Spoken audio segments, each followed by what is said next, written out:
What you had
Good evening. Wow. Thank you. Thank you for coming here. Good evening. Welcome to everybody, members, LV3C members, and other non-members of the public. My name's Rick Bowen. I'm one of the administrators for the LV3C group. The other two are Pam Berry, who's sitting outside, and Hugh Kelly, and I just want to say thanks to them because they've been here from day one, a little over 6 years ago. In fact, Hugh put together our Facebook page, so and Pam has done research like crazy. Other two moderators are Bonita, and I don't know, there she is, and Bonita's been amazing, research, working, name tags, all that fun stuff, as these things actually don't just happen. The other moderator is not here today, but her name is Gina Henry. Been a lifelong resident of Laverne. Just a little side note that LVC was approached, I don't know, a month or so ago, after it became known that the city nor the school district was sponsoring a candidate forum this election year. So we're happy to have this opportunity to have the citizens get to know all the candidates that will help run our our children's future. I want to thank all the volunteers that have made this forum happen. As I said, these things don't just come together, and I kiddingly, well, not really, said earlier that it's like herding cats trying to get this. And in fact, if the volunteers would kind of raise their hand just so everybody could see who's put in a lot of work. Really appreciate it.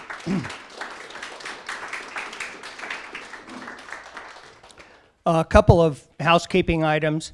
This is a membership group, so we have video and we have streaming, so no outside video or audio is allowed, and no stream. We'll have streaming. It'll be on YouTube, various places.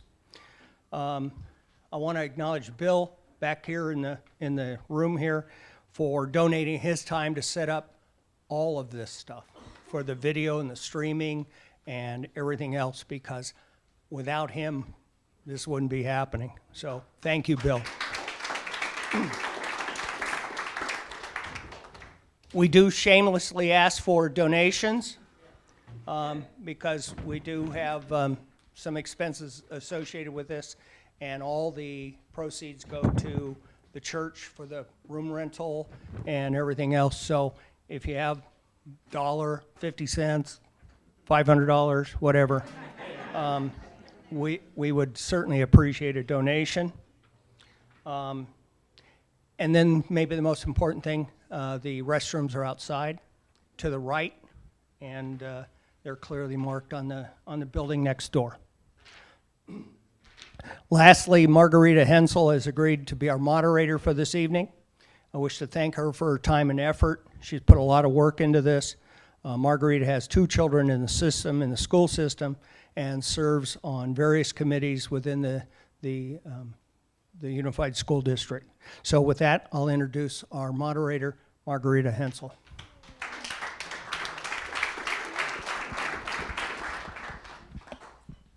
Good evening, everyone. Thank you for coming.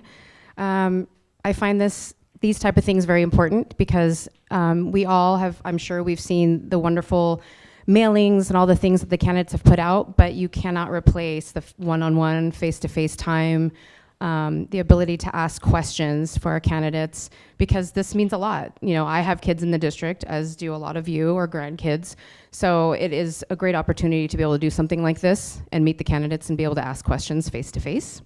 I forgot to tell you guys, you have a little button with a person on it, and that's gonna turn on your mic. There you go, and when you're not speaking, you can turn it back off. Okay, I know, it's like magic. So Rick went over the purpose of tonight's meeting. So our agenda today is, after I introduce all of the candidates, I will give them the opportunity to do a 2-minute statement. So they're gonna talk about themselves and their qualifications and maybe why they're running for school board. After that, we will do questions from the audience. We want to be able to do that first before we take any questions that were submitted online, because we do think it's important that you did show up today. So we want to give you guys priority to ask those questions. One thing I do ask about that is that we want to be respectful of everyone's time. So once you ask the question, we're going to give the candidates 2 minutes to answer their question. And then any other candidate that would like to respond to their answer or to add to it, the same topic, you are welcome to do so. So I'm going to give you time to do that as well. Okay. After we do that, and if we have some time, I'm going to grab questions that were submitted online prior to tonight. A lot of topics that were brought up in questions, and I'm sure we'll hear a lot tonight. But I'm going to try to get through as many as I can. And then we'll hear closing statements. So you'll have an opportunity also to close out and maybe address anything that you didn't have a chance to address. But we would love to hear that as well. So without further ado, I'd like to introduce our candidates tonight. Running in Trustee Area 5, we have Brittany Allison and Dr. Mark Arvidsson.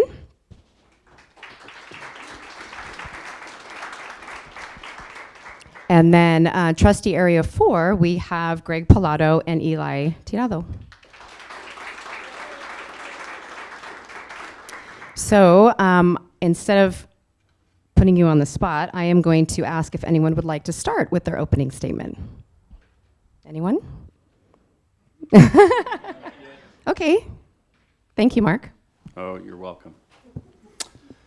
I wrote a few notes out, so just pardon me as I go through here. Otherwise, as my wife will tell you, I can talk too much. So just keep me on track. As a STEM professor and administrator with a proven track record of success, my experience spans high school, community college, and university levels, giving me a comprehensive understanding of educational pathways. I was recognized as Teacher of the Year in Baldwin Park and also honored as LA's most inspirational teacher by the Mayor of Los Angeles during my time teaching in Baldwin Park. And I believe that demonstrates my passion for fostering inclusive learning environments, ensuring academic success for all students. I've effectively managed budgets, led teams, collaborated with diverse stakeholders to achieve common goals. My strong STEM background, coupled with my dedication to student-centered learning, will be invaluable in promoting innovative and equitable educational strategies. My proven leadership, passion for education, commitment to inclusivity makes me an ideal candidate for the Bonita Unified School District. I would suggest if you want to vote for experience and a proven track record, you want to vote for Mark. I'm also a firm believer that students will rise to the expectations you have for them if they know you truly care. My tenure as a math teacher in Baldwin Park, I got to mentor several gang members, one of whom continued on to college, became a probation officer.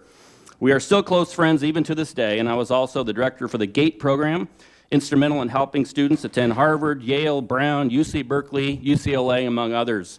Many of these students were first-generation students and the first to attend college from their family. At Sierra Vista High School, I also spearheaded a developmental math program to take students in a general math track, move them into an algebra course. And you may not know, but statistically, the success rate in college is directly correlated to passing algebra. Kind of an interesting little tidbit. In general, I'm all about empowering students, and for them to be in an algebra class and experience success gave them the confidence that they could, quote, do math when many of them struggled beforehand. At the university level, I instituted a developmental math program that included a math center for campus tutoring. Tutoring center serves the entire campus. And on the opposite spectrum, I also developed a Math Fellows program where the top math students are mentored by myself and other professors. They're scholarshiped, and they spend their first year exploring the development of mathematics from a historical perspective. In subsequent years, they then intern with a professor for research, and hopefully they get a publication and put themselves in a journal, and that puts them in really good stead for grad school. Lastly, my tenure as a professor in math education at APU, which is Azusa Pacific University, has been deliberate and life-changing. I've had the privilege to train hundreds of math teachers over the years that serve in California and even in Bonita School District. We've got teachers at all levels, which is kind of cool. The impact of a properly trained math teacher that is both competent, enthusiastic about the content, cannot be understated.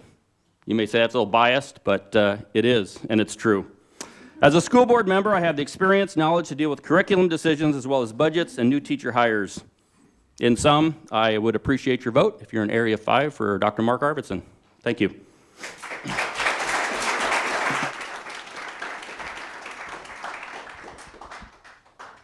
Who wants to go next? I can go. Okay, thank you. Hello, everyone. My name is Brittany Allison, and I would be honored to serve as governing board member for Trustee Area 5. My love and commitment for education started as one of my earliest jobs as an after-school SES tutor for Azusa Public Unified. This was a program that was directed at early intervention for high-risk students. I also ended up working at a college prep academy over the summer. This was all while I was studying education at the University of La Verne, where I graduated first in my class. I went on to become a high school teacher, where I taught speech and debate. I stepped away from being a high school teacher because we started our beautiful family and I wanted to stay at home with my kids. So I understand a parent's desire to be an involved parent. I am that involved parent. Once I became a mother of 3 young children, I'm now navigating our educational system as a involved parent. I'm at the PTA meetings, I'm volunteering. I'm the vice president for the local La Verne San Dimas Educational Foundation. I actually came straight from a hour-long meeting planning our first district-wide wellness fair. I am committed to this district and I've been doing the work. I also serve as a nonprofit executive for our family nonprofit. I understand the value of community partnerships, community collaborations, and maintaining fiscal balance. Through this position with my nonprofit, I've had the privilege of partnering with local community stakeholders like the school district, LVPD, ULV, and so many other service providers to put on things like community roundtables, educational and engagement forums. Our nonprofit went on to win the nonprofit for the district, nonprofit of the year for our assembly district in 2020. I have utilized my community volunteer positions to always facilitate conversation, communication, and connection. And I would be thrilled to be able to use that experience in this very position. I have a track record of serving this community with commitment, and I would be so intentional of maintaining the positions I've maintained all along, which is it doesn't matter the things that we disagree on, we're gonna focus on the things that we do agree on. And I believe that we have so many shared values of putting our students first, ensuring parents can be as engaged and connected as possible, and remembering that we are neighbors first, and when any of us succeed, all of us succeed, and our students do go on to thrive. I believe that it's not just my professional and my personal background that would make me an asset to this school board, but it's my temperament, my character, and my proven commitment to community connection and cultivating collaboration that makes me the person that is called to serve as a time such as this. And I would appreciate your support, and if you have any questions, I am most certainly here for them. Thank you. Thank you, Brittany. Okay, thank you, Eli. Hello, everybody. My name is Eli Tirado. It's good to be here. And I'm running for Trustee Area 4. And been retired for 3 years. I've been an empty nester for about 5 years. And I thought, I guess I was just bored, and I wanted to run for something. Actually, what happened is I was confronted by a group of people and said, hey, we need somebody to run, and this is what's going on. And I agreed. I agreed, yeah, I'll do it. Before I retired, I was working as a civilian for Los Angeles Police Department. I worked there for almost 25 years. And I was a project manager, customer service manager, systems analyst. I did a lot of large-scale projects. Very successfully did a bunch of projects that had to do with 911 systems, and just a lot of technical computer networking things that I got a start at by graduating from DeVry University over here in Pomona when he was here. One of the things that I got assigned to when I was there and finishing up my senior year was an assignment I got at Bonita High School to help them network from their server to a classroom that didn't have any connectivity, network computer connectivity. So I took on the job, and it was all volunteer work for the school, but it was also for a grade for me, so I can graduate. I fell in love with Laverne. That's when I first got familiar with Laverne. Never been here before. It was 1999, and I remember calling my wife from 3rd and D Street. There's that little Japanese Aoki's right there that's there. There was a payphone there. And you remember payphones? Yeah, so I called my wife, and I said, I think I found the town we're going to move to. It's just so charming. I fell in love with it, and I thought it was great. And I raised 3 daughters here.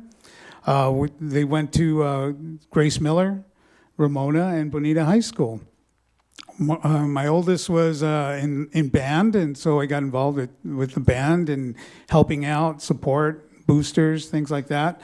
Then I had my middle daughter. She went after her daycare certificate through the school at Bonita and became a daycare worker. Later went to University of Laverne, graduated from there, and now is a school teacher in Las Vegas. And finally, the youngest one was involved in theater and choir and things like that. The youngest ones are always the artistic ones, right? So, and she's doing real well. And now I had 4 grandchildren who came through the district as well, from Grace Miller and Ramona.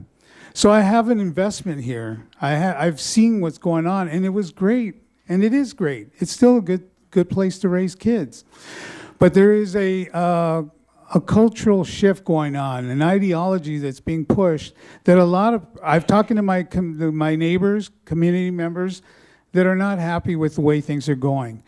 And so this is what has kind of encouraged me to run for this position.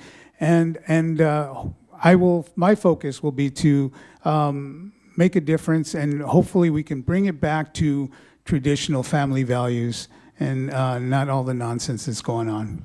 So please vote for me.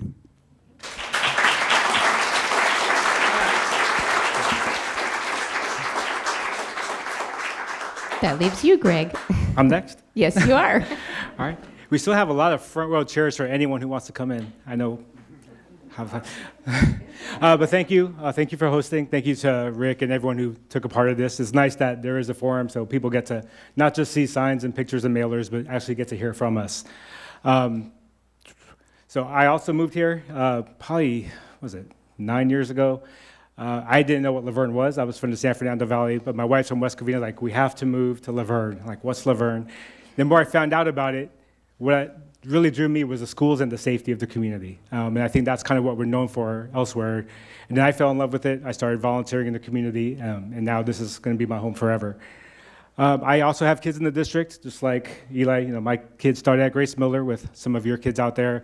My daughter is still at Ramona in 8th grade, and my son's a sophomore, just won his JV game about 2 hours ago. So good to him.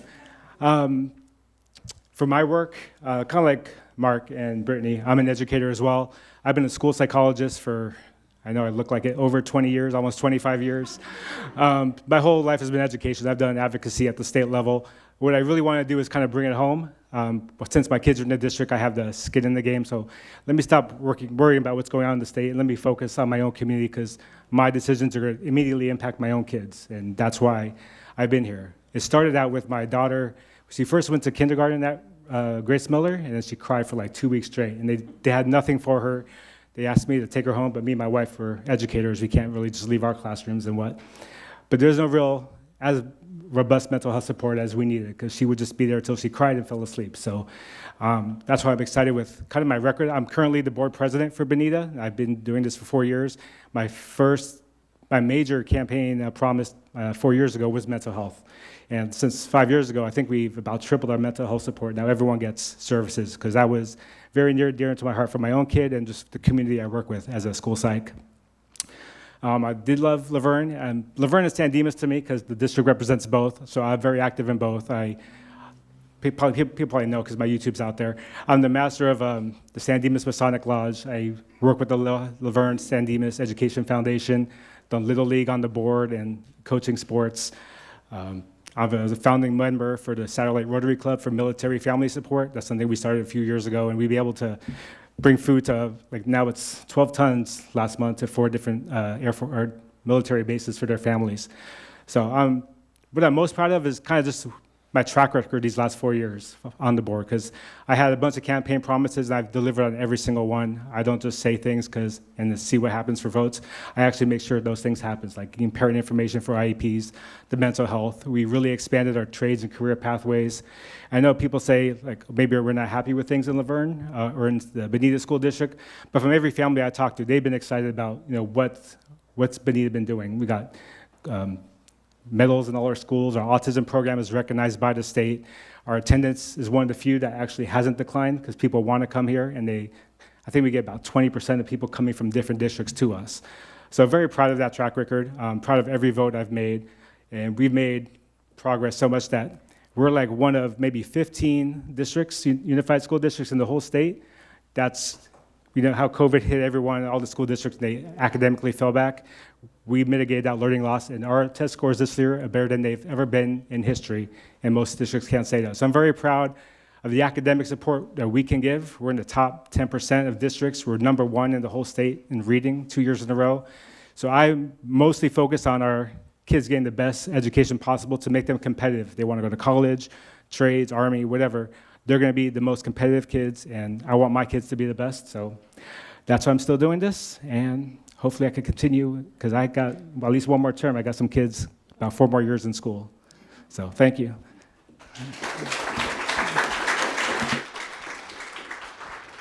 Thank you. And I wanted to say also that in case any of you don't know what trustee area you are voting for, we do have a map outside because the lines have been drawn and redrawn a couple of times. So we want to make sure everyone knows who they're voting for. They're there. Okay, so now is the time where we can open up for questions in the audience. Do I have my 1 or 2 people that are going to walk around with a microphone? Do we have anybody? Who would, oh. Thank you. I know we had a couple of volunteers that said that they would do that, but does anyone have a question for one of our or all of our candidates from the audience who would like to get started? Nobody want to raise hands? No? Oh, okay. Hi, Robin Walker.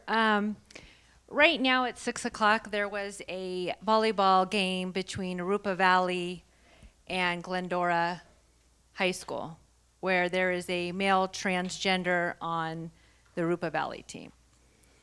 Now, I am assuming some of you may not be okay with our females playing against a male transgender. So my question to you is, Lord willing, if that was to come here and we had 1 student, 10 students, 1 parent, 10 parents that want our children to not play against a transgender male, would you support that student and that family or the entire team with boycotting playing that game? We're seeing that go on right now, and in the college forum, there's been other colleges that in volleyball that have stood down and boycotted. So I would like to know, because as a mom and knowing full well for a safety issue, and then just having common sense that males are stronger than women, are females in general, and that could be very dangerous. You guys, it's your job to protect our kids and to back them up. So I'd like to know how you would handle that. Should our kids say, hey, I'm not comfortable with this isn't okay, are you gonna back those kids? I know the law, I disagree with it, but what I'm saying, we need a school board that's gonna back our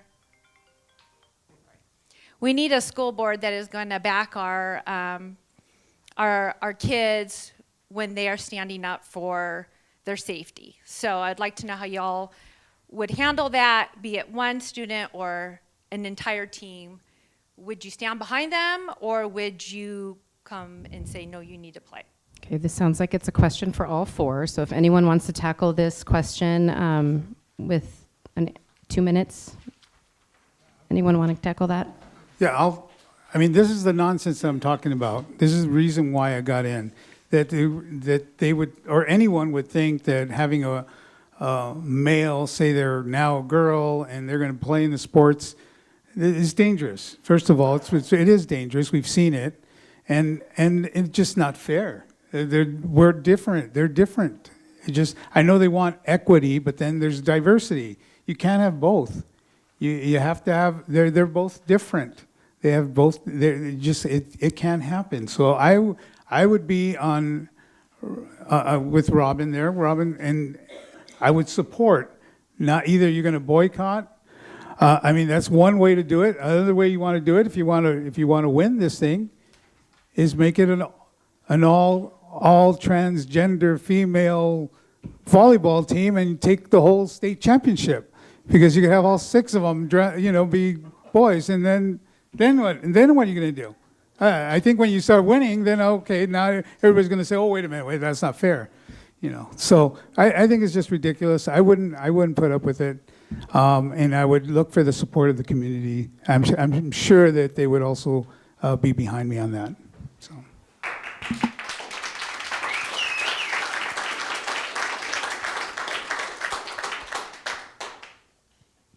Anyone else? All right, so this one's an interesting topic. That's your phone. For me, because I understand definitely how that's feels. We have different levels of football for boys, because 14-year-old boy muscles is different than 18-year-old muscle. That's why we have different levels. So I do understand that part. I'm not going to make anyone do anything they're not comfortable with doing. So if they don't want to play, that's fine. But then, that family can make that decision. It's just that family shouldn't make decisions for everyone else out there. I'm very aware of transgender and their concerns. The sports with this kind of topic, I do understand that, because that is definitely a concern if my daughter is playing with biological males. But then I also understand how, I'm kind of curious, because all this nonsense for transgender, it seems like it's the biggest topic for some people. We have a district where instead of education or preparing the best, we have maybe 10 transgender kids in the district, but then most of the effort is just focused on that. I wonder why we're putting all our effort just into that and not into everything that makes Bonita what it is, with our test scores, a place that people want to go to, being a world-class district. I feel like that's where our emphasis should be more than anything else, personally.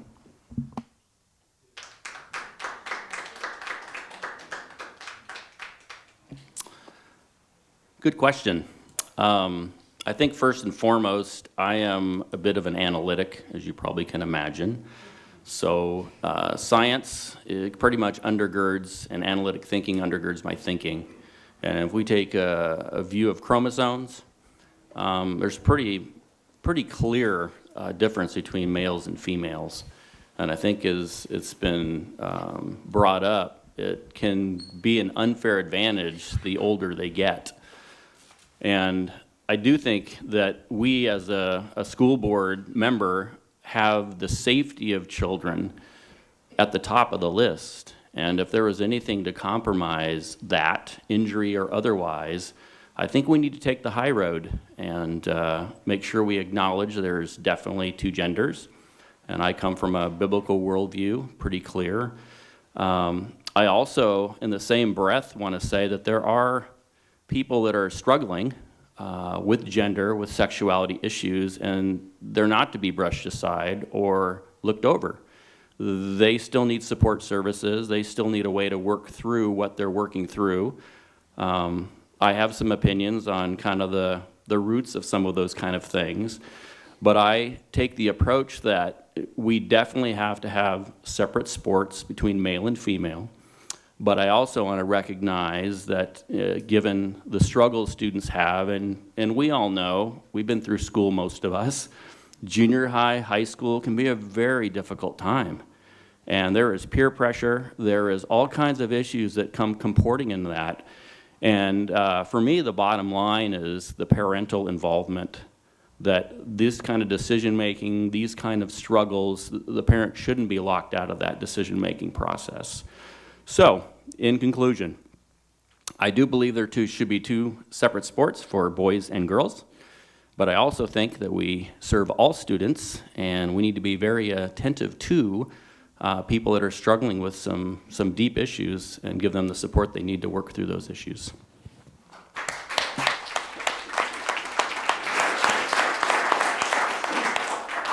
That means it's me. Yeah, I mean, it's a sensitive topic, and all topics need to be discussed thoughtfully and respectfully to all people. Your very specific question of like, would you support someone not playing? Of course, right? I would never support a world where anybody is forced to play in a circumstance that they don't feel safe. The conversation evolved a bit to discuss like actual policies that come forth. I certainly don't want to waste fiscal dollars on a lawsuit, so my oath to the Constitution and upholding the law is going to be firm throughout my duration as a school board member. But I do think that parent involvement has always been a priority when BUSD is evaluating a change in policy or a response. And that's something that I would want all stakeholders to be involved in discussing how we move forward. And I also would echo Greg's point that the percentage of time that we spend discussing an issue that impacts significantly less people does not balance with the issues that we all can agree on, which is that we need to ensure neurodiverse students aren't falling through the cracks. We need to ensure that mental health is supported for all people, regardless of what they believe. And we need to make sure that parent concerns are respectfully heard and processed and incorporated into our decision-making process. And I think that that's how we move forward as a community, as a board, and as a unit, maintaining that respect for all people. Thank you. I know it is a sensitive topic, so thank you for answering that one. We have another. Can you Oh. remind the audience that when people are talking, all of them are due respect, so they should be having polite conversations? I think you just did a good job doing that. Yes. As a moderator, I would like to make sure that. Yes. Again, as I said earlier in our event tonight, if someone's speaking, we just want to be respectful and let them finish what they're saying. Okay. Thank you. Okay. So we had another question. Where was right up here? Actually, I have two, but they're complete opposite questions. So should I ask the first one and then wait and ask the second? Sure. Okay. So my name's Nikki Diekman, and I had a kid graduate a couple years ago. She's in college, and I have two freshmen this year at Bonita. On that topic of keeping parents informed and making sure parents are involved, I know AB 1955 has been a big hot topic, and you're right, it's a small percentage of students that get affected, but it's the principle of things about making sure that parents are the first person you go to when there's something that's happening with a child at school. I, as a parent, get called if my kid's chewing gum in class or disrespectful to the teacher or didn't dress out for PE. So if my kid is changing their name or their identity, why are parents being excluded from the state? So this is a state issue, obviously not a district issue, but it's how you guys decide you want to support it, because it sets the precedence for other things where parents are going to be excluded from making decisions about their children. I've had a daughter that's gone through severe mental health issues. Right now, I've been allowed to be involved in her decision making.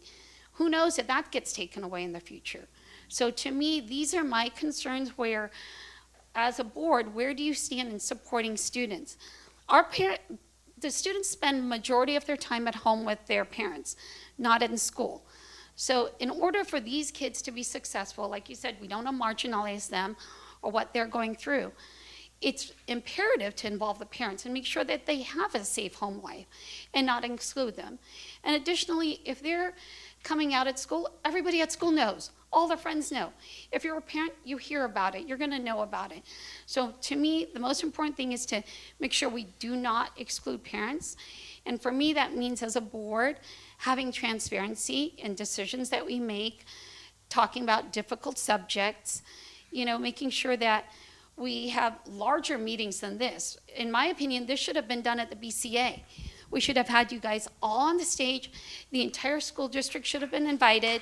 This is really small. And I appreciate, the people that put it together, but this should have been something that's been put on by the district every time we do new candidates. So parents have a voice, and we can advocate for our students, and you have an opportunity to tell the entire district where you stand and what you're representing. So that's question one, and then I'll come back to question two, because it's about education. Thank you, Nikki. So for those of you not familiar with AB 1955, it's a bill in California that basically prohibits schools to disclose information related to a child's sexual orientation. So that, again, that's another very hot topic in the state of California in a lot of districts. And as you know, like the school board has not, this is the state of California, so the voters are voting for it or against it.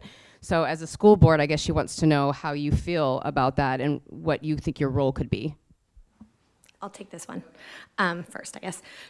So to clarify, as I read AB 1955, it doesn't prohibit schools from notifying parents. It prohibits a school district from passing a policy that requires teachers to notify parents immediately.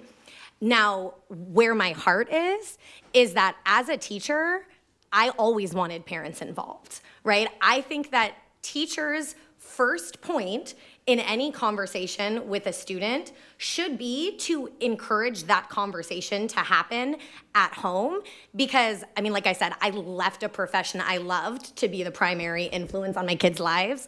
Like, I sure as heck want to know everything and would probably be a fly on their wall if I could. But what I think really comes down to is how are we supporting that communication to be really free-flowing and familiar, right? Like, I think that there does need to be more opportunities for parents and teachers to develop a relationship rather than a 5-second hi and bye at the door, or sometimes not even that, a 15-minute parent-teacher conference. Like, I don't feel like I always know my kids' teachers unless I really take the extra effort to get to know them and to get them to know me. So as a school board member, I would 1,000% support that parents need to be the primary influence in their kids' lives. I also, as a high school teacher, remember things getting confided in me. And let me tell you, high school teachers do not want to keep your kids' secrets, right? Like, the burden of keeping a kid's secret is big. So much so that a kid confided in me something once that required me to go and report as a mandated reporter. He did not speak to me or really want to participate in class for a week, right? Like, the damage of a student-teacher trust that's done if we were to force this policy, I think would not produce the best learning environment. But the crux of it is that I would advise teachers to always advise students to talk to their parents. And I also think that if there is a gap in that communication, there also needs to be parent educational workshops on facilitating healthy conversations and open homes, right? Parents need to know their students, parents need to know their teachers, and parents need to be involved in their school sites so that it's just a free-flowing conversation. Thank you. Would anyone else like to answer that? Yes. Bottom line is the state does not own our children.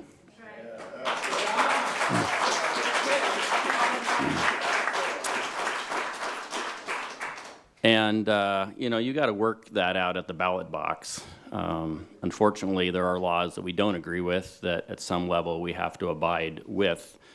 And I think that puts, for some of us, a little bit of a catch-22 because we know what's right, and yet we also have some legal encumbrances that we have to navigate.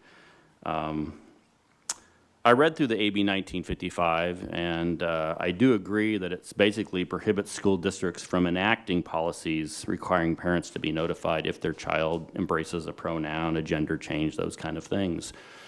So I think there is some wiggle room here. to make sure that parents are in the loop. My biggest issue with it, to be honest, is that it kind of suggests underlying that parental involvement could be harmful. And I think that's misleading because you as a parent know your child best. Why would you be out of that loop when they are going through something that is as dramatic and life-changing and potentially damaging for the long term, and you're not a part of that process?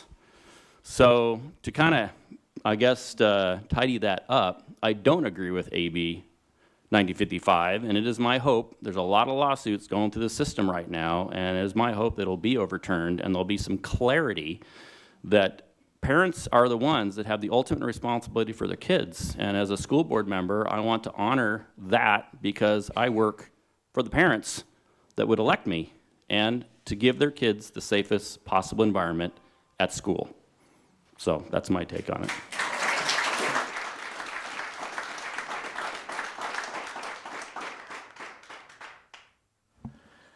Okay. Again, I came into this 4 years ago as an educator, looking to make schools better from just my perspective in the classroom.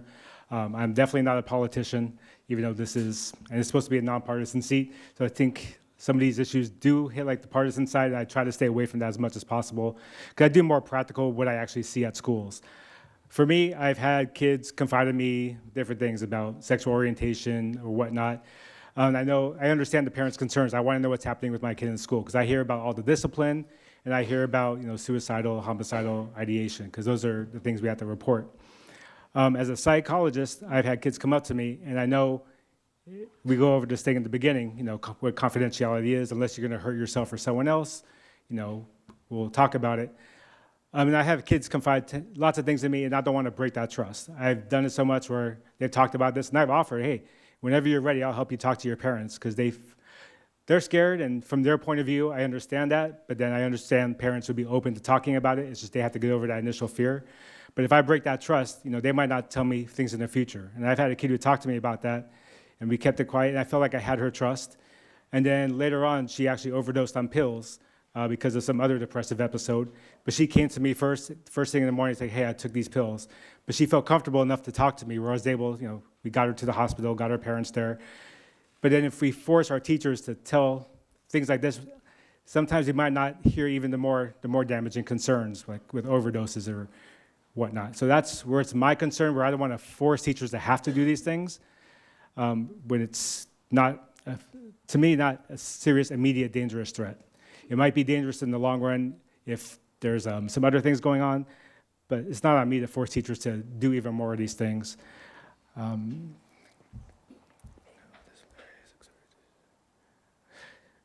that's good.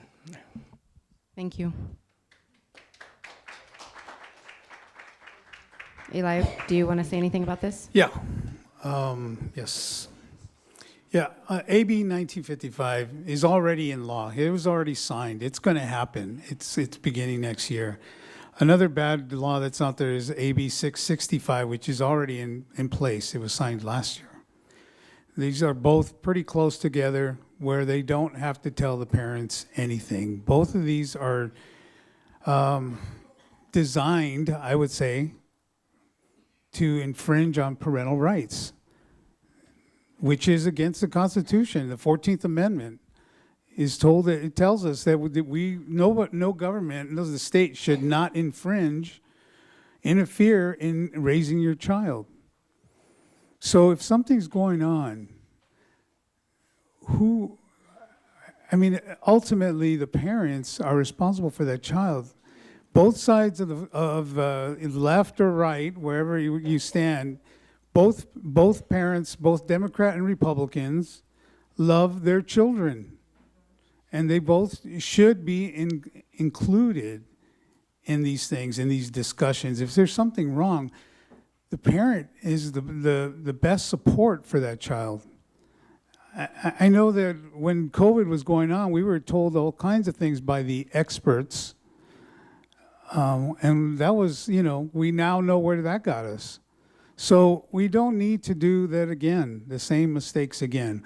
We need to keep the parents involved, keep the parental rights involved, intact, help our children. Yes, we want children to be helped. We just don't want to keep them out. We want to build bridges, not tear them down.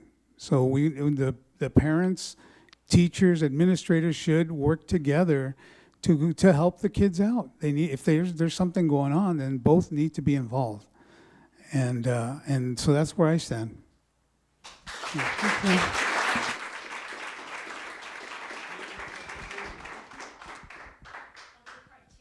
Okay, she's got another one. Yes, it's a lot lighter, so not a heavy topic. As school board members, your job is to ensure success for the kids in the district. Much research has been done about block schedules creating successful outcomes for students in grades 9 through 12. It's very similar to college schedules. All their surrounding schools have switched over. Western Christian, Webb, Damien, Glendora High School. I think Claremont's already switched over. Where do you stand on this topic?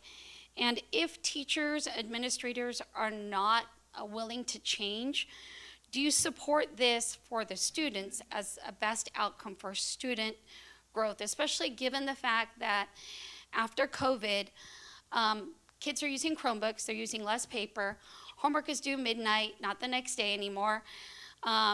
We have sports that take up an enormous amount of time. The schedules have changed, so kids are out later. They're in bed by 9 or 10 by the time they're done with sports, let alone have to do 2 hours of homework for 6 or 7 classes. So I'd like to understand that. And then also part 2 to that is there's not enough equity between the 2 high schools in our district. Bonita has different graduation requirements. San Dimas has different graduation requirements. Would that be something you would equalize if you are interested in doing a block schedule? Thank you. Anyone want to take that on? Sure. Go for it, Greg. So block schedules, I worked at Charter Oak High School, and we were, typical 6 periods, and 1 year we went to block schedules. And from what I gathered from the teachers, it's great for some subjects and it's terrible for other subjects. With science, it's amazing because you can do labs, take your time with that. For classes like PE, who wants to run the track or walk around for 2 hours? So it has one person there. Like with math, sometimes they get overloaded, like 2 hours of math is just too much, but then that's something you want to break down a couple days. This is the feedback I got from the teachers at the high school. So it really depends on the subject itself. So I see benefits and cons from what I hear from the teachers. For me, whatever works, works. I will leave that up to the teachers who are actually in the classroom with those kids. But then, the hard part with this is some it works, some it doesn't. So I'm not going to make that decision just based off of one feeling I have, because you have to respect all the subjects and have those teachers work it out. Brittany?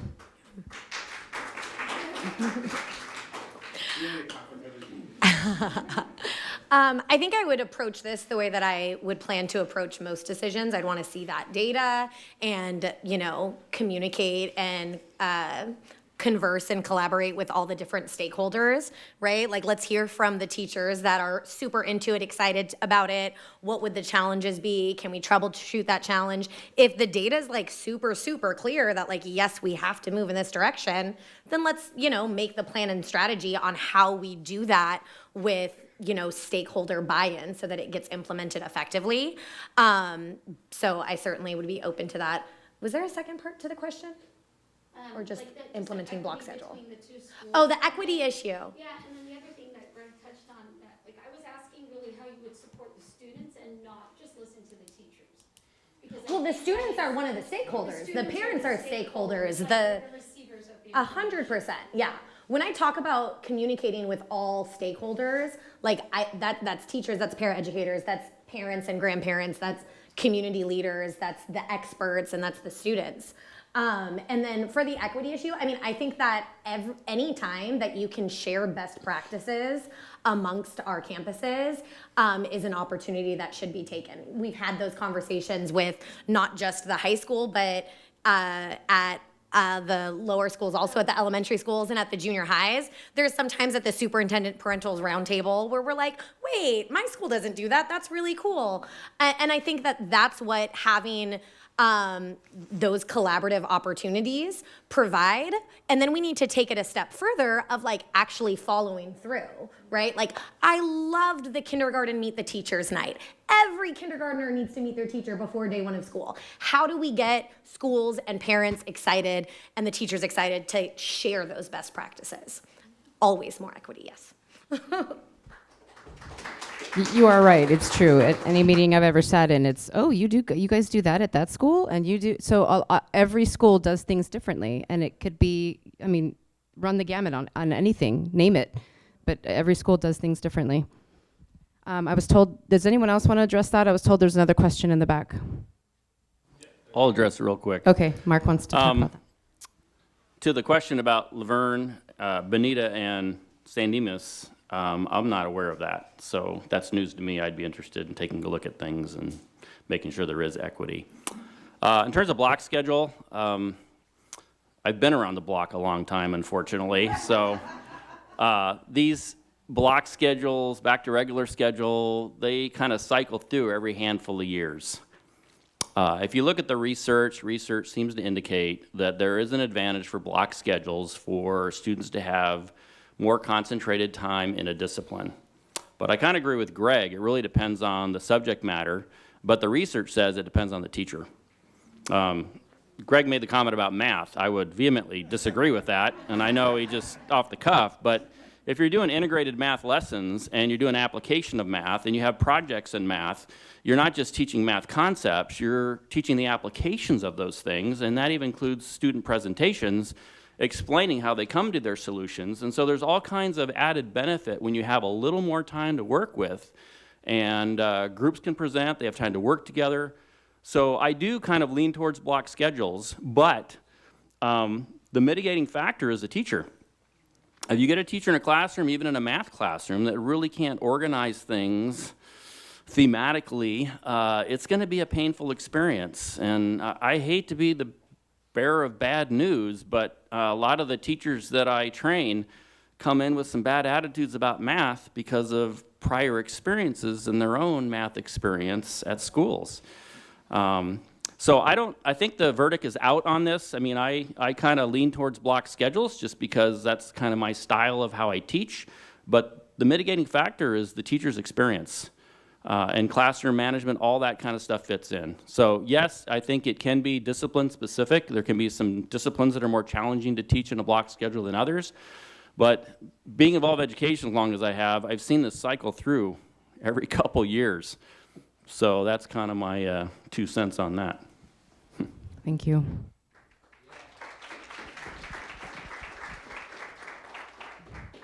I, for one, have to say thank you because at this table there is a lot of experience here, a lot. And so thank you for all of your experiences and sharing those. So we have a question in the back.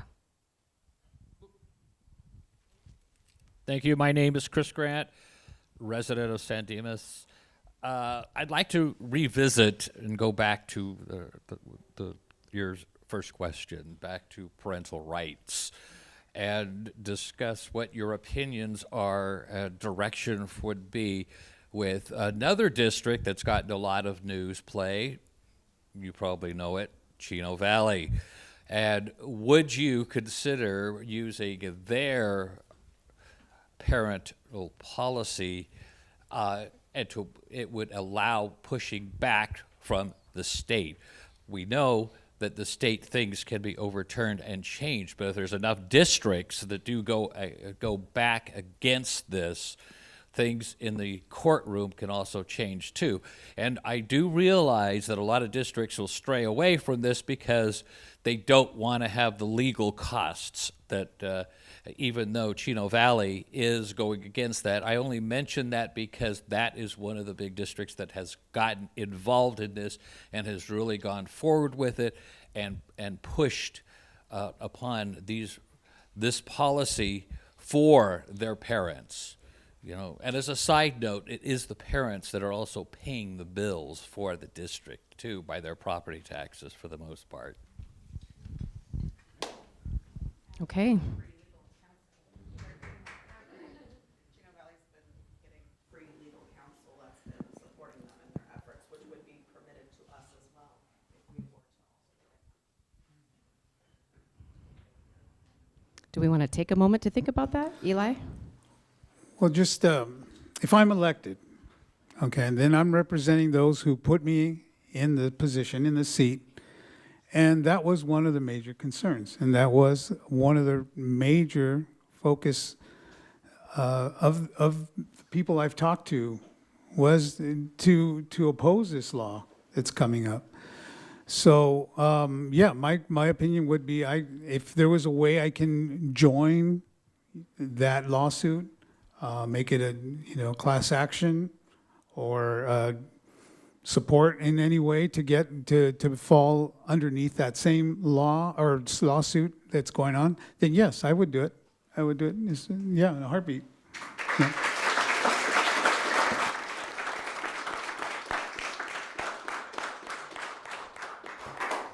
All right, I'm sure I won't get those same claps because I think, I don't know, I see the lawsuits happening, and my last thing is taking money out of the classroom. I think all the money should go there. I'm not going to just spend all our time in our board meetings talking about these 10 kids in the district. I'm going to focus on our academics. I'm going to focus on our mental health and focus on our trades and career pathways. And when we say parent rights, it seems like it's just that one parent right, because parent rights are all over in the classrooms. They have right to go into the classroom. They have a right to follow their kid to school, which I might do with my high schooler because he's not doing missing assignments.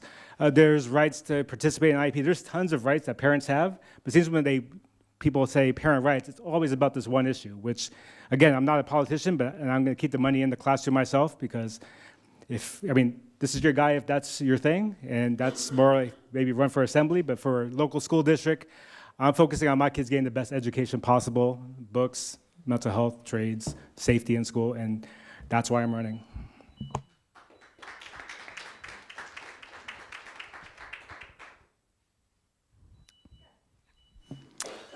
First and foremost, I'd like to actually see the policy that they have. As I've already stated, I don't support the AB 1955, so I would be looking for supportive ways to have that addressed. I don't like the idea of a government-imposed wall between parents and children. If there is...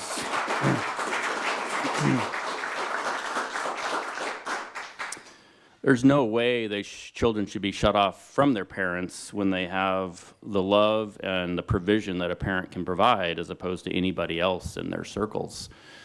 So in terms of supporting that, I'd have to take a look at it, but I think I'm pretty clear that I'm hoping that this assembly bill will get thrown out or get redone at some point. And if there are districts that are saying, we support parental involvement and we're willing to go to the mat for the parents, they have my vote. So.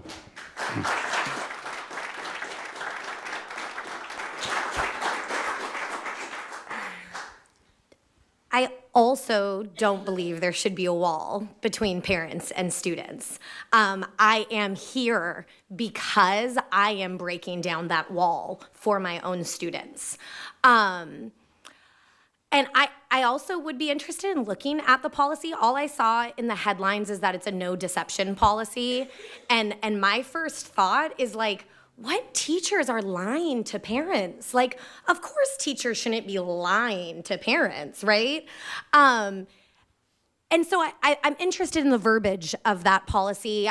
I'm interested in if you all have experiences within our district where you felt like a teacher has deceived you, because most certainly that's something that we need to explore. And teachers should be trained and prepared, like I've cited, to have really open conversation. And I know I'm not gonna say the political lines that give you a big round of applause, but I am here for you, and I will go to the mat for parents, but I'm gonna go to the mat harder for the students. And I know that that's it's a weird feeling even for me to go through, because I am obsessed with my kids, right? I wanna know everything about them.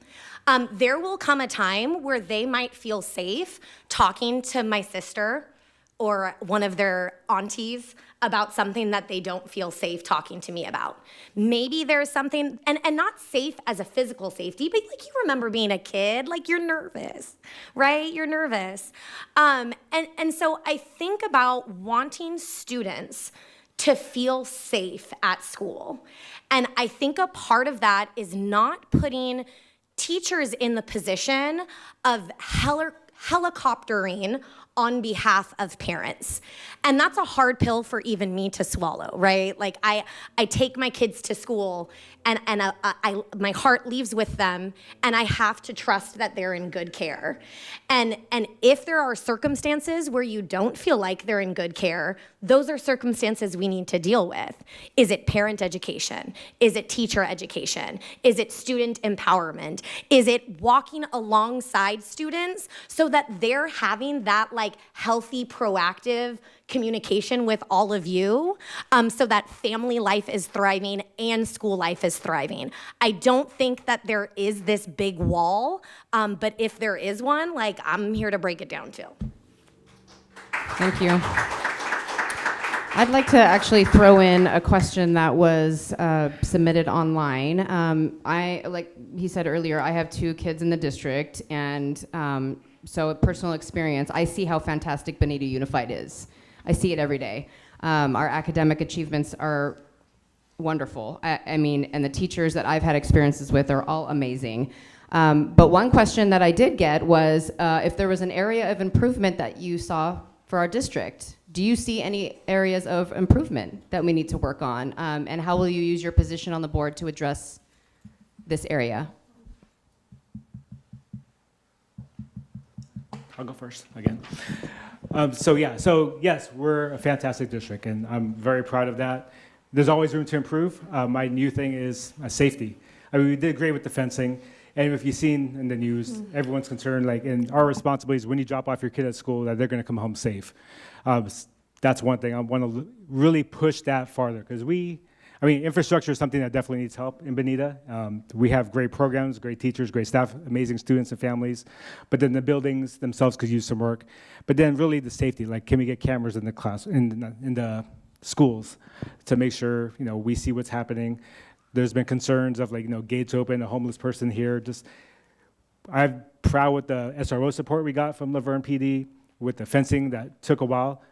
We need some money for some of the fencing because we spend money in other things. We spend money with the mental health, with the interventionists to get us where we're at. But I think safety is probably the next biggest thing because we're academically amazing. We're doing everything else right.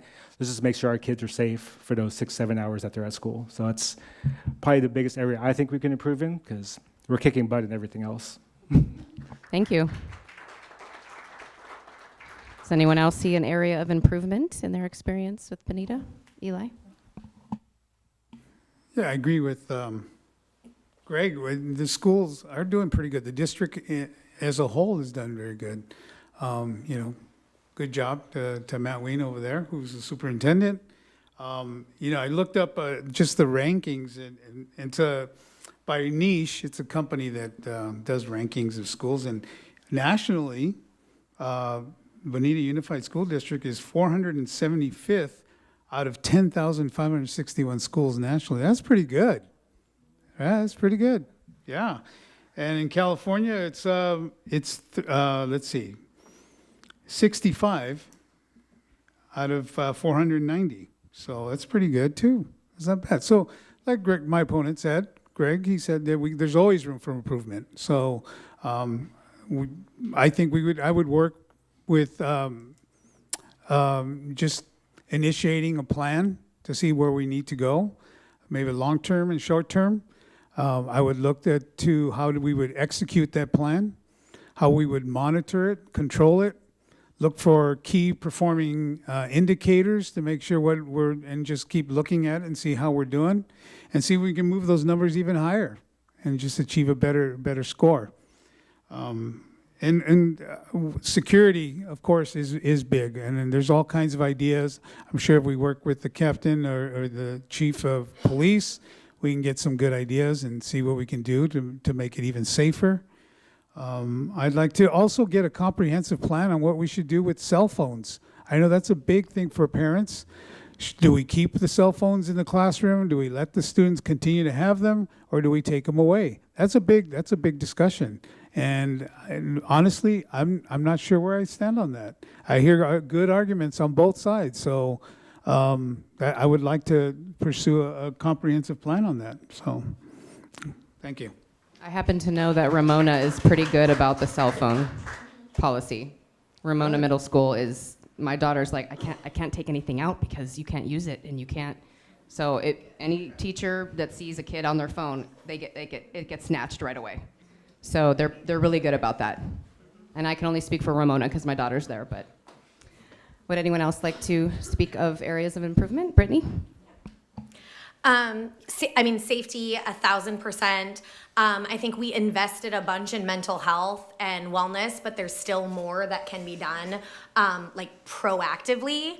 When, through my work with the Educational Foundation and how often I've been speaking with counselors, is they're still kind of chasing a caseload, and there's a lot of opportunities to proactively educate students on tools that help with stress and anxiety management. I don't know if you guys have read or watched the Anxious Generation stuff, but what our kids are experiencing now is staggering, and it's different than what we experienced. And I think that ensuring that we're staying on the forefront of that in order to make the safest school sites physically and emotionally is really important. I also think that there is a whole lot that could be done on community collaboration. I'm going to be real. I know a lot of people in this room already have his sign up. I know that. The first thing I would do if I was elected would ask Alana to open up her house again and come and have a conversation. Because I genuinely believe that if we're willing to radically be willing to work together and see each other for who we are, the community is gonna get healed, right? There's still so much division and anger and tension, and folks posting anonymously on Facebook and all of this about this candidate and whatnot. And aren't we neighbors? Can we have a play date and have some coffee and chat about the things that we agree on and make progress on the things that we do agree on, rather than spending so much time and energy being angry about the things that we don't agree on? And then this beautiful thing happens where we've built a relationship and we've built trust, and now we can really dive into those trickier, more sensitive topics and then start working on that too. But we've got to start at a place of accepting each other in good faith, knowing that I am up here wanting to do what's best for kids. You are out there wanting what's best for kids. And if we accept that, we can communicate a lot more proactively. And this is what I have experience in, right? This is the community roundtables that I've organized. This is the community education forums that I've organized with my nonprofit in partnership with the school district. Let's be one of those communities that PBS does a special on, because we are so radically collaborative, right? Let's do that.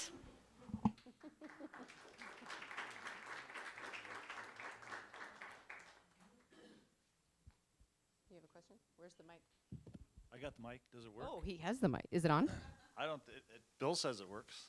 Okay. Okay, I have a question. It is on. I was playing. It's up to. Oh, there it is. Oh, there he is. There we go. Thank you. Whoever was there. Okay. Okay. A common theme tonight is really coming out of all of us is we're talking about the safety of our children. And my question is, what I want to address is really no different than that. I've explained to my children, I have a 12-year-old daughter and 2 9-year-old boys. My number one job to them is keeping them safe. Number one, I can't love them if they're not safe. I mean, this is just a fact. When we send our kids to school, we kind of put a lot of trust in the school and keeping them safe, and it's got to be a concern to every parent. It's not. I mean, I don't know how to phrase this, but we can't have our heads in the sand and think that they're just safe because they're at school. Things happen, terrible things happen sometimes, and it goes through my mind all the time. You know, are they always going to be safe? What would I do if? You know, how do I react in certain situations? But anyways, certainly researching the candidates, and this is kind of going to come towards you, Brittany, but one of the things I looked up was that you, your organization, your husband, who's here in attendance also tonight, attended, you guys were part of a BLM, I'm sorry, your husband at least was part of a BLM march on June 3rd, 2020, yes, 4 years ago. But BLM is a big proponent of defunding the police. And to me, I tried to rationalize, how does defunding the police, which equates to less police, make for safer communities? I can't connect that, but that's what they believe in, nonetheless. That's their ideology. That's one of the things that they promote. What is your feelings and all the council members on having police and policing in schools, and what's your position on keeping our children safe when they're out of our hands? Good question. Whew. I mean, the most important question, as you said. I love LVPD. LVPD marched alongside us on that rally that you discuss, because me and my husband have had positive working relationships with LVPD and the 9 local law enforcement agencies since 2016. Back in 2016, when tensions between law enforcement and community members were on the rise, I picked up the phone and I called LVPD and I called San Dimas sheriffs and I called the 8 local law enforcement agencies to ask them what they were doing to create positive relationships with their community and what we could do to help. Because we knew that the #1 way to make communities safe is for there to be trust and connection. And community policing is all the rage in police and law enforcement now. That relationship that started back in 2016 resulted in multiple partnerships, like I mentioned in my opening statement, where we had 8 police chiefs lined up right here while me and my husband and our organization facilitated a conversation similar to this with community members that came to ask questions and gave the chiefs the opportunity to speak to the community about how we are safer when we're working together. So the conflation that my desire for my family to feel represented from an equity perspective, the conflation that has anything to do with what I think about law enforcement is it's a political talking point, and it has no equation, right? What I'm trying to say is that participating in a Black Lives Matters march says nothing about how I feel about police, because the police were marching right along with us. I have the photos to prove it. And we can continue talking about it. But so I would love to talk to LVPD and ask how they would like to keep our school sites safer. I love the SRO officers being proactive. I mean, in fact, in the wellness fair that I'm planning, reached out to Holly Savage, because I have a picture of her holding every single one of my infants, and asked her to set up a booth at our Laverne San Dimas Educational Foundation wellness fair, because safety is wellness, and I invite them to have that presence and that relationship. Thank you. Does that answer your question? Thank you. We are close to 8 o'clock. I'm sorry. Yeah, does someone else want to address that? So from the get-go, I do not support defunding the police. I think, as was pointed out in part of your question, the premise of your question is the priority needs to be the safety of our children, regardless if they're in elementary, middle, or even high school. The Ed Code is very specific that we, as teachers, administrators, operate in loco parentis. And that literally means translated in the place of the parent. So if you're going to take that role, I think it's pretty sobering to think that you are literally the the parent of someone else's kid in terms of the responsibility and the decisions that need to be made for their safety. I think of a quote by Roosevelt who said, talk softly and carry a big stick.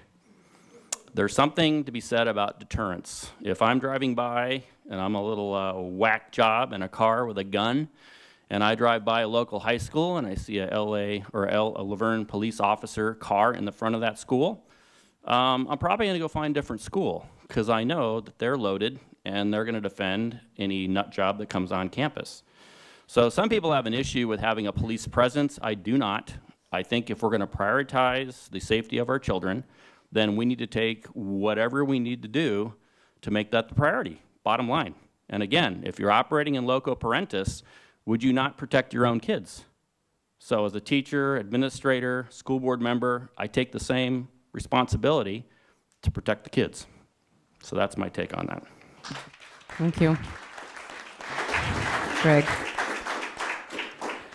I think we're all in agreement. I think the board agrees as well. We're all proud of our police presence, our SRO support for all sides. It might even need to go a little bit more younger, especially with like the tobacco education for younger and the drug education. From what I remember, I mean, Black Lives Matter, there's just a theme, like just the awareness of it, and there's also that group that may have said that defund the police. I think people supporting just the awareness of the Black Lives Matter movement and are separate from the group sometimes, because the group has their own organization and money there.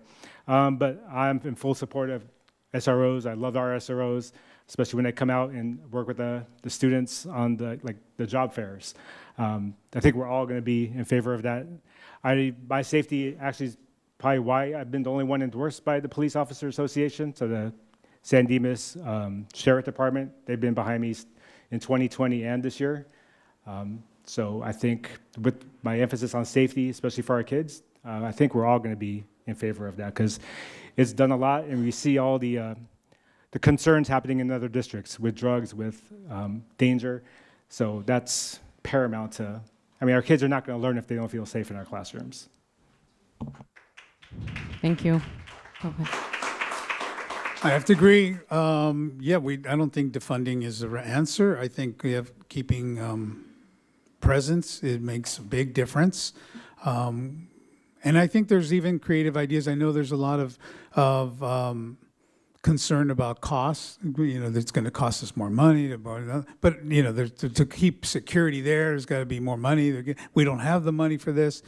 I think, first of all, it's a priority. Safety is a priority, so I don't think the money should be a big thing. But there are creative ways to provide other security that wouldn't, probably minimal cost, or we can mitigate that cost. So there's ideas out there, retired police officers who would volunteer to be in the area. There's even retired or veterans who would love to be part of a safety team. So there's those are ideas, and they would just volunteer their time, so it wouldn't really cost us that much. But anyway, yes, I agree. We're all in favor of funding or keeping a presence, police presence in and around our schools.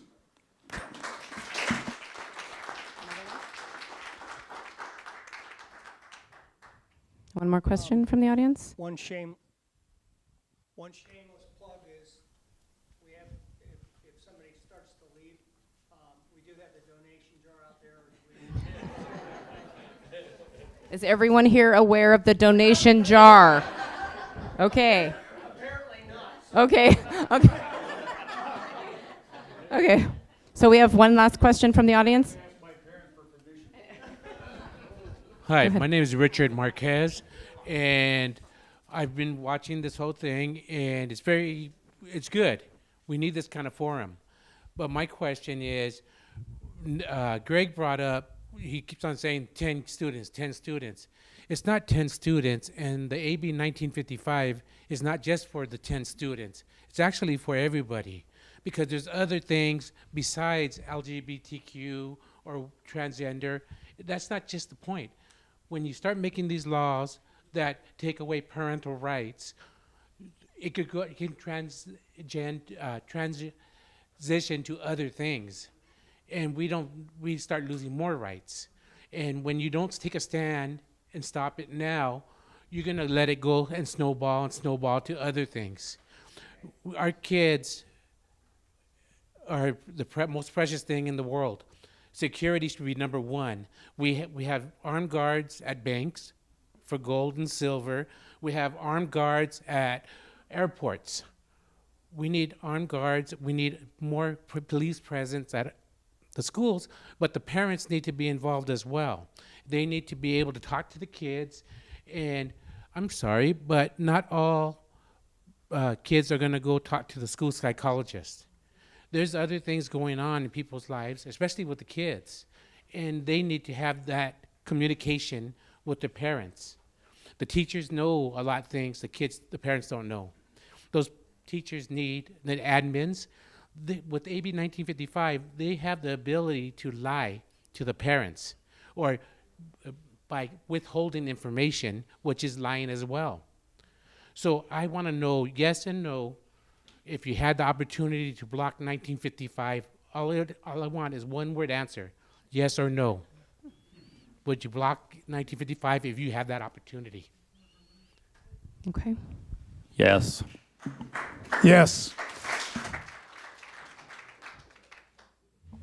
No, I wouldn't. It's not my thing. I am not I feel like we spent almost an hour and a half talking about transgender issues and zero time talking about education. So that's my big concern. Okay, hold on. Let him answer. So that's Hold my on. biggest concern, because Bonita is known for its academics, for everything else. And we keep talking about this might be a slippery slope. I mean, it might be, it might not be. I would take every issue as it comes myself. So no, I'm not saying parents can't talk to their kids. I'm just not forcing teachers to do things that they're not comfortable with. I would also say no, if I'm like understanding how that all pans out. But what I want to say is that I hear you on the, it's not just about the transgender issue, right? Like if a teacher heard that my kid was getting caught up with like partying and drinking, like, you damn right I would want to know about that. But similarly to the like trusted auntie example, sometimes teachers would need to have that relationship with the parent to point you in the right direction. Like, hey, I'm hearing some things, I'm getting concerned. I think you should have a conversation with your kid about their social life. To Greg's point, we can't put teachers in the position of helicoptering your children, because that's your position. That's my position to know my child. So that is why my answer is no, that I wouldn't block it, because I do think that this forced position of forcing teachers to like have 24 hours to notify parents, I don't think that makes the best learning environment. Okay, so we have 5 minutes left. So what I'd like to do, what? We can stay if people want, if anybody wants to. I think that might be up to our candidates as well, because some of them I know have kids, need to get home. So one thing that I wanted to do, let's do this. I will let them do a closing statement. I have a question that I'd like to incorporate into your closing statement, if that's okay. And then if any of the candidates would like to stay behind for a few minutes to answer questions, maybe one-on-one, because I know there's a couple of them, but I just want to be mindful of everyone's time. So in your closing statement, if it's okay with you, one question we did get online was, what goals and policies do you believe should guide Bonita Unified in the next 5 years? So if you can maybe think about that a little bit and put that into your closing statement, how you see that happening if you were on the school board, that would be great. And again, don't feel pressure to stay, but if you can stay behind and answer a few questions one-on-one with some of our community members, you can do that. But who would like to close us out first? Mark. I wrote a few things down, so I'm a little probably ahead of the game here, but I love the diversity that the academic campus provides. I mean, each student is unique, and has something to contribute. There's a richness that comes in the community is diverse. I have a son that has Down syndrome, and I will tell you that he brings a perspective that is very unique to the world. No space boundaries, no inhibitions. He lives life fully every day. We recently he turned 29, we had a special needs birthday party with, I don't know, almost 20 of his friends. And my lovely wife picked up a karaoke machine, and you can imagine the rest. It was ripping fun. It was a lot of fun.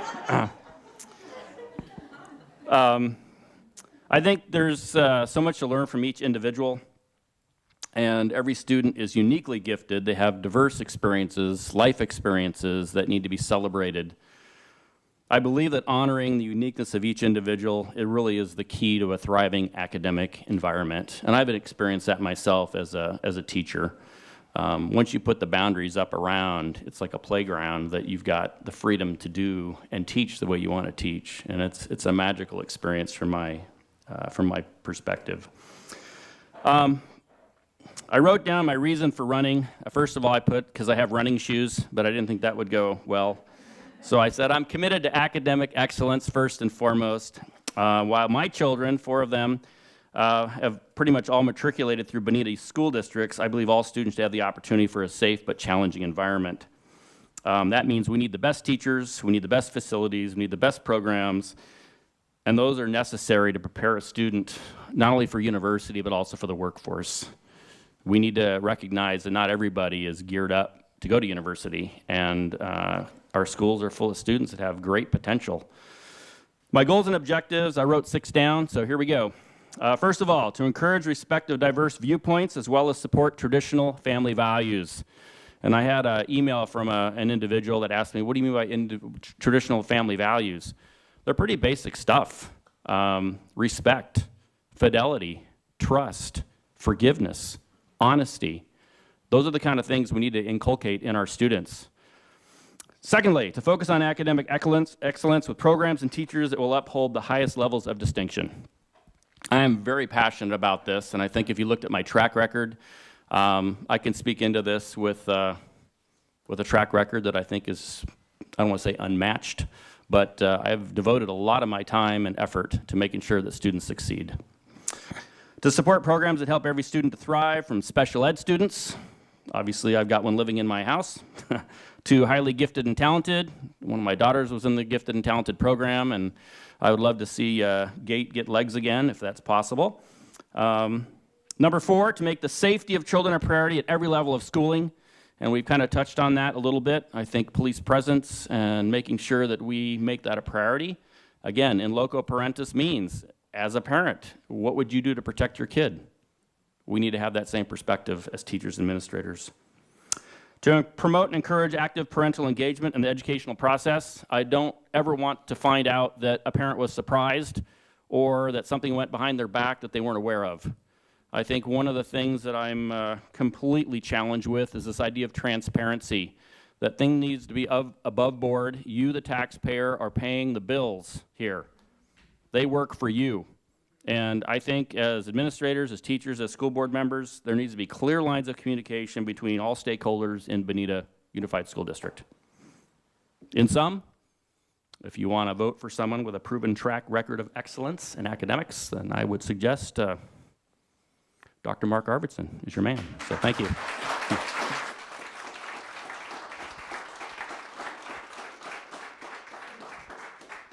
Thank you. Who wants to go next? Okay, thank you, Greg.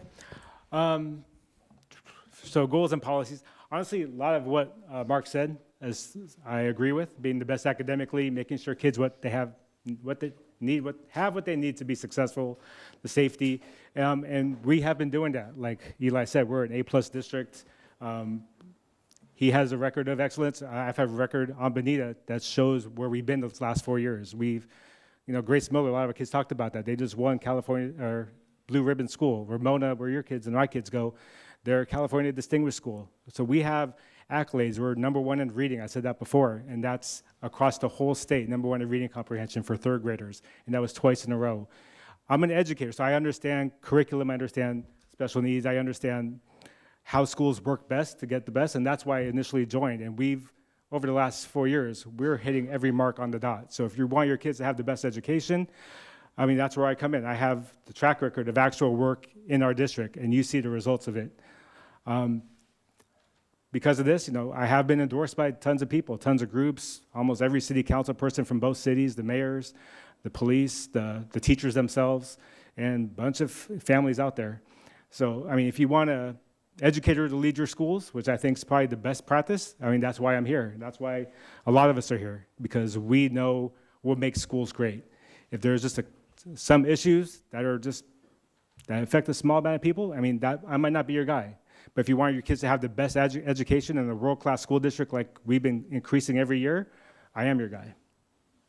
Thank you.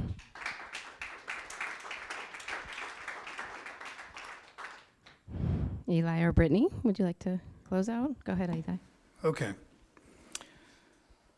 So, working with LAPD, I was given a lot of projects, and I was always expected to put out the best. And because it was LAPD, they wanted to be the best. And I really took pride in doing a lot of these projects. They were very successful. Some are still in play today, which I'm proud about. And I've received the accolades and the awards and things like that. But one of the things that I really found more rewarding is the volunteer work I've done, working with a food bank in Pomona. I helped out, pass out food to the needy. I supported my daughter when she was in band. I did a lot of volunteer work with a local church out here in Laverne. I currently drive a mobile classroom to 5 different schools. Well, I only do it twice for Grace Miller and Allen Avenue, where the kids get some release time and they get to go in there and learn about Bible. And I'm also I worked as a volunteer as an election poll worker. I was a lead there here, and I said I would only do it if I could do it in my neighborhood, and so they assigned me out here. So I did that. I was also election ballot observer in 2022, which was pretty exciting. So I got to go to City of Industry and see how everything was collected and looked at, and I had to just report my findings if I found any irregularities. So I think that and the record for the academics in this district are great. They're pretty good. They're impressive. They are good. What I would focus on is I like the program, like the Silver Surfers. I think that is a really neat program where they've coupled the high school students with senior citizens and learning how to surf the internet. And I think that is a really cool project. I like to see more things like that. I think there's a lot of industry out here, Alpha Arrow Highway, and I'm sure that there's programs that we could set up, we could look at, planned, and we could execute where the students will actually learn a trade. I know that there's trade schools now, there's trade training now, but I think we could get the community involved too, and it would be very beneficial just for our community as well to develop these skills. My daughter, who was a daycare worker, she got her training was at Fairplex. They had a daycare center there, and that's where she got her training. And then right after that, she became a daycare worker for about almost, I think, 7 years at Grace Miller. She was a daycare worker there while she was going to University of Laverne. And now she's a kindergarten teacher. And the other thing that was so good, what Mark was talking about, diversity, she has cerebral palsy, and she did it all with cerebral palsy. She completed all that. She had her 2 sisters that she had to compete with, and she had to overachieve, of course, so that's her. But that's siblings, right? So, and as a board member, if I'm elected, I would continue seeking the excellence in this area. I really love this place, this town, the people here. It's like I said, I fell in love with it. It was very charming. It's got an old town feel to it. It really does, and it's weird because it's right here in LA County, right? It's surrounded by just millions of people, really. But it's doing great, and I think I would pursue the best that I could do in that role. So, thank you. Thank you, Eli. Brittany, thank you. Thank you. Thank you so much for opening up this space and for you sharing your evening with us. I have the professional experience as an educator. I have the professional experience as a nonprofit executive that worked in community engagement, collaboration, outreach. I have been doing this work, and I have shown my commitment to this community, whether it's coaching ASO, 2 teams all day Saturday, whether it's volunteering for Roynon's Beautification Committee, Roynon's PTA, serving on the Parental Advisory Committee for the superintendent, the District Wellness Oversight Committee, Laverne San Dimas Educational Foundation. I am a talker, and I lose my breath expressing to you how involved I have been specifically for the benefit of youth in our district. You will not find a person that serves this community with as much energy, integrity, and creativity as me. And I truly believe that when we come together, our community will thrive. Our youth does thrive. To the goals and policies, I think we need to be focused on educating the whole child, right? We are producing children that thrive in college, that thrive in trades, right? We need them to be well on their path there. That means supporting them proactively and also ensuring that we're collaborating with parents to get them involved and engaged as they can be. Supporting every child, supporting every family, finding our shared values and promoting their active participation. And maintaining responsible governance. It means fiscal responsibility. It means communicating with others in good faith, in a timely manner, and being available to the community. I don't know a person that's more available to the community because you can track me down just about everywhere.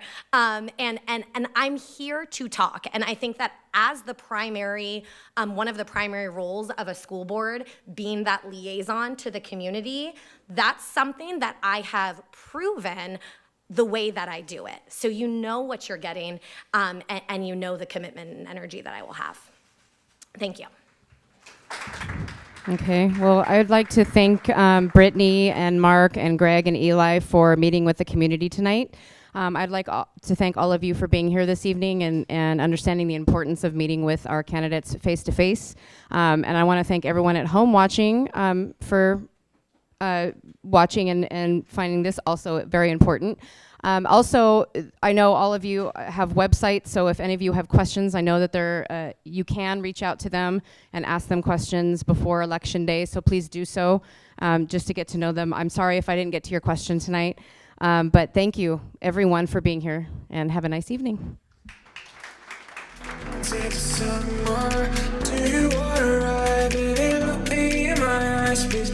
Don't be afraid, we can fly